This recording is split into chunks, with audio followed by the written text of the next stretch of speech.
ভারতের যে অপপ্রচার শুধু না, কতগুলো হামলা চালিয়ে একটা প্রভোকেশন দেওয়া হচ্ছে, পায়ে পা লাগিয়ে ঝগড়া করার মতো। আমরা এই কার্যকলাপকে তীব্রভাবে নিন্দা করি।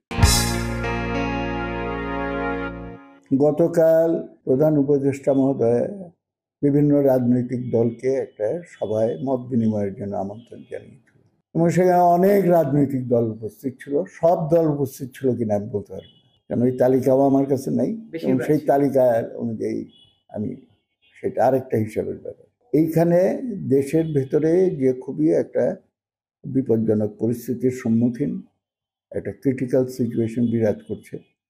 বিশেষ করে ভারতবর্ষ থেকে আমাদের বিরুদ্ধে যে প্রচারণা চালানো হচ্ছে এবং আমাদের high commission, deputy high commission, সেই সব জায়গায় যে হামলা পরিচালনা করা হচ্ছে এবং অপপ্রচারের মাধ্যমে একটা ভুল তথ্য সারা দুনিয়ায় দিয়ে বাংলাদেশকে ব্যাকফুটে ফেলার চেষ্টা করা হচ্ছে। এই প্রসঙ্গে করণীয় কী সেটা নিয়ে আলোচনা ছিল। বিভিন্ন দল সেখানে তাদের অভিমতগুলো ব্যক্ত করেছে এবং দেশকে যে কোনো সংকটের হাত থেকে মুক্ত করার জন্য প্রত্যেকেই তার নিজের অবস্থান থেকে কথা বলেছে এবং অঙ্গীকার ব্যক্ত করেছে। এই যে একসঙ্গে এতগুলো দল বসে কথা বলতে পারলো, এইটাই কিন্তু একটা সিম্বলিক মূল্য বহন করে। কেউ কেউ হয়তো এখানে বলেছে, এবং দুর্ভাগ্যজনকভাবে বাংলাদেশের মিডিয়াও কিছুটা ভারতের মিডিয়াকে যেই কারণে আমরা অভিযুক্ত করতেছি, তারা মন গড়া কতগুলো ব্যাখ্যা বিশ্লেষণ দিয়ে বলার চেষ্টা করেছে যে এখানে সব ডান বাম সব এক হয়ে গেল।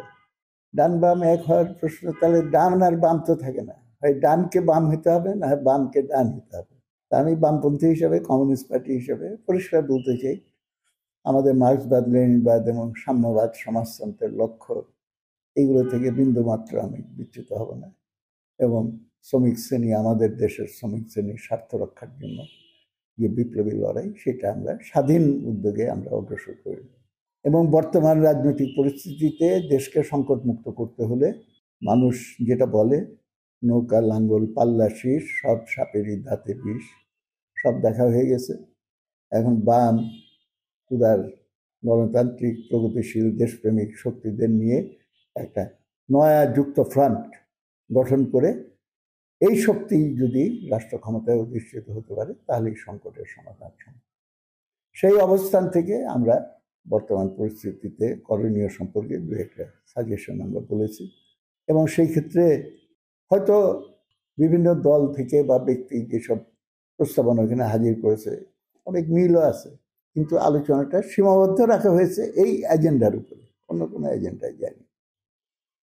এখানে আমাদের ভেতরে একটা ঐক্য হয়ে গেছে এরকম একটা কথা, এটা একটা মিথ্যাচার, এটা সঠিক না। আমরা আমাদের স্বাধীন অবস্থান থেকে করি।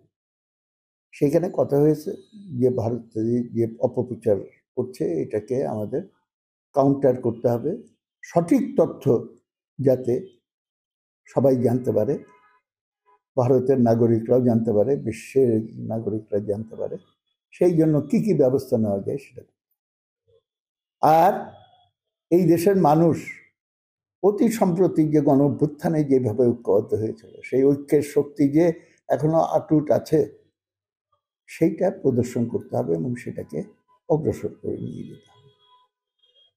আমি নিজে বলেছি আমার ছোট্ট বক্তব্যের ভেতরে যে এটা ডিসেম্বর মাস, আমাদের মুক্তিযুদ্ধের ভেতর দিয়ে আমরা দেশকে স্বাধীন করেছি, 30 লক্ষ মানুষ বুকে রক্ত দিয়েছে, আমি তাদের স্যালিউট করি, তাদের স্মৃতির প্রতি শ্রদ্ধা জানাই এবং সেটাকে ভিত্তি করেই গণ অভ্যুত্থান হয়েছে। আজকে এটাকে কেউ ভেঙে দিতে পারবে না। দ্বিতীয় কথা হলো, ভারতের যে অপপ্রচার শুধু না, কতগুলো হামলা চালিয়ে একটা প্রভোকেশন দেওয়া হচ্ছে, পায়ে পা লাগিয়ে ঝগড়া করার মতো। আমরা এই কার্যকলাপকে তীব্রভাবে নিন্দা করি। তৃতীয়ত, আমাদের খুব সতর্কতার সঙ্গে চলতে হবে। নত জানু হওয়াটাও হবে খুব দেশের জন্য ক্ষতিকর। আবার হঠকারী কিছু একটা করে ফেললাম এবং ওদের পাতানো ফাঁদে গিয়ে পড়ে ওদের প্রভোকেশনের শিকার হয়ে আমরা আরেকটা পরিস্থিতি নিয়ে, এটাও ঠিক হবে। এবং মনে রাখতে হবে নানা রকম ট্রিক্স আছে। সর্প হয়ে দংশন করে, ওঝা হয়ে ঝাড়ে। এটা আমাদের দেশে প্রচলিত কথা। সুতরাং কী উদ্দেশ্যে কে কোন কাজ করছে এটা খালি উপর ভাষাভাবে দেখলে হবে না, খুব সুচিন্তিতভাবে করতে হবে। তৃতীয় আরেকটা কথা আমি বলেছি যে ভারতবর্ষ কোনো অখণ্ড সত্তা নয়। আমাদের দেশের মতো ভারতবর্ষেও একটা শোষক শ্রেণী আছে, আর বেশিরভাগ মানুষ হলো শোষিত নাগরিক। যেই দুষ্টামিগুলো এবং অন্যায়গুলি এবং ষড়যন্ত্রগুলো হচ্ছে সেটা হলো ভারতের শোষক শ্রেণী। তার নেতৃত্ব দিচ্ছে ভারতের ধর্মান্ধ সাম্প্রদায়িক বিজেপি সরকার, আরএসএস, এবং সেখানকার বড় বড় পুঁজিপতি আদানি ইত্যাদি ইত্যাদি বহুজাতিক কর্পোরেট ইন্টারেস্ট গ্রুপ, তাদের বিরুদ্ধে, তারা ভারতবর্ষের জনগণের বিরুদ্ধে। সো এইখানে আমাদেরকে যদি এই শক্তিকে, তাদের অপচেষ্টাকে মোকাবেলা করতে হয়, তাহলে ভারতের সেই শোষিত মানুষ এবং সেখানকার গণতান্ত্রিক প্রগতিশীল বামপন্থী যে শক্তিগুলো আছে তাদের সঙ্গে আমাদের একটা একটা প্যারালাল চ্যানেল আমাদের দাঁড় করাইতে হবে, এবং দুই দেশের শোষিত মানুষ একত্রিত হয়ে যদি নামে তাহলে কেউ আমাদেরকে ক্ষতি করতে পারবে না। 4 নম্বর বলেছি যে সাম্প্রদায়িক সম্প্রীতি যেভাবেই হোক অ্যাট অল কস্ট সেটাকে রক্ষা করতে হবে, কারণ এইটাই হলো তারা ট্রাম্প কার্ড হিসেবে ব্যবহার করছে, এবং এটা যে না করতে পারে সেই সতর্ক। অল্প কথার ভেতরে অন্যদের অনেক বক্তব্যের সঙ্গে ঐক্যমত আছে, এটা জানিয়েই আমি এই কথাগুলো বলেছি। সুতরাং এইটা থেকেই বুঝতে পারেন যে মিটিংয়ের আলোচনার জায়গাগুলো কী ছিল।